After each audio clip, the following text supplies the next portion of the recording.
On Monday, the president of state sponsor of terror Iran appears to have changed his tune, hinting that the Islamic Republic may remain in the nuclear pact with world powers even if the U.S.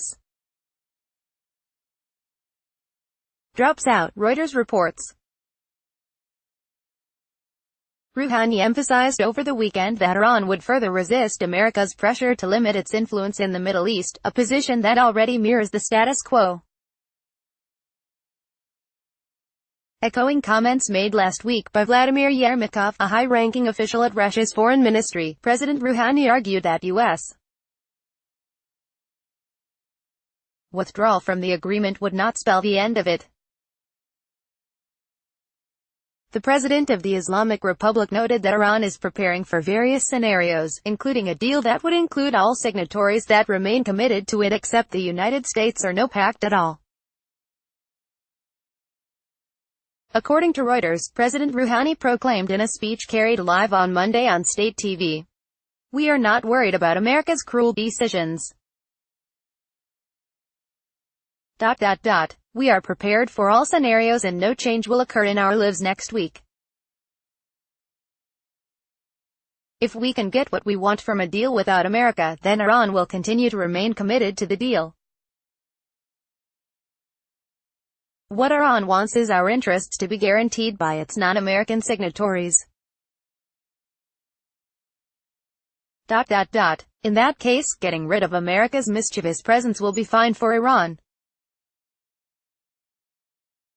Rouhani's comments came amid the looming May 12 deadline for American President Donald Trump to decide whether to reimpose sanctions on the Islamic Republic, a move that would imperil the deal reached between Tehran and U.S.-led world powers in July 2015. On Monday, the Iranian president appears to have changed his tune from remarks disseminated live by state television the previous day. If America leaves the nuclear deal, this will entail historic regret for it, Rouhani warned Sunday, stressing that the U.S. would suffer remorse if it withdraws from the pact like never before. Iran has a plan to counter any decision Trump may take, and we will confront it, he also cautioned, further adding, orders have been issued to our Atomic Energy Organization and to the economic sector to confront America's plots against our country. America is making a mistake if it leaves the nuclear accord. The pact between Iran, the United States, China, Russia, Germany, France and the UK, is supposed to restrict Iran's nuclear operations in exchange for relieving the Islamic Republic of crippling economic sanctions, namely those imposed by the United States and the United Nations. However, Israel argues that US-led world powers entered into the deal under false pretenses. Citing new inconclusive proof of violations at the hands of Iran, Israeli Prime Minister Benjamin Netanyahu has accused Tehran of continuing to hide and enhance its nuclear weapons program after the agreement. Iran insists that it never sought to build a nuclear weapon, repeatedly arguing that its atomic program is for peaceful civilian purposes. BBC reports, Iran branded Israeli Prime Minister Benjamin Netanyahu a liar and said the documents he produced were a rehash of old allegations already dealt with by the International Atomic Energy Agency, IAEA, the UN's nuclear watchdog. Echoing the Israeli PM, Sarah Huckabee Sanders, the White House press secretary, told reporters last week. The deal was made on a completely false pretense. Iran lied on the front end. In the wake of Israel's accusations, U.S. Secretary of State Mike Pompeo has also said that the 2015 Iran nuclear deal was built on lies. Pompeo told lawmakers in April, "I want to fix this deal. If there's no chance that we can fix it, I will recommend to the president that we do our level best to work with our allies to achieve a better outcome and a better deal." Even after May 12, there's still much diplomatic work to be done.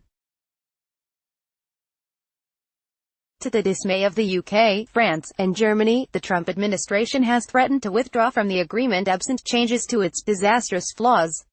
America's European allies and Russia have suggested they do not intend to leave even if America pulls out. China, a permanent member of the United Nations Security Council and one of the architects of the agreement, reiterated last week that all signatories should continue to uphold the deal. In February, Gen. Joseph Vittel, the top commander in the Middle East, cautioned that the lifting of sanctions under the nuclear pact has allowed China to enhance its relationship with Iran. China has deployed troops to Syria to allegedly fight on the side of Iranian and Russian allied dictator Bashar al-Assad. Muslim Uyghurs or Uyghurs from China fighting on behalf of jihadist groups in Syria pose a threat to China. Russia, another signatory to the deal, has demanded no changes to the agreement, further arguing that the withdrawal of the United States would not necessarily end the pact, officially known as the Joint Comprehensive Plan of Action (JCPOA). Except for the United States, all signatories to the deal appear to remain committed to the accord. In an effort to keep Washington in it, want to open talks on Iran's ballistic missile program, its role in Middle East crises such as Syria and Yemen, and its nuclear activities beyond 2025, the year when key provisions of the deal expire. Sky News reports.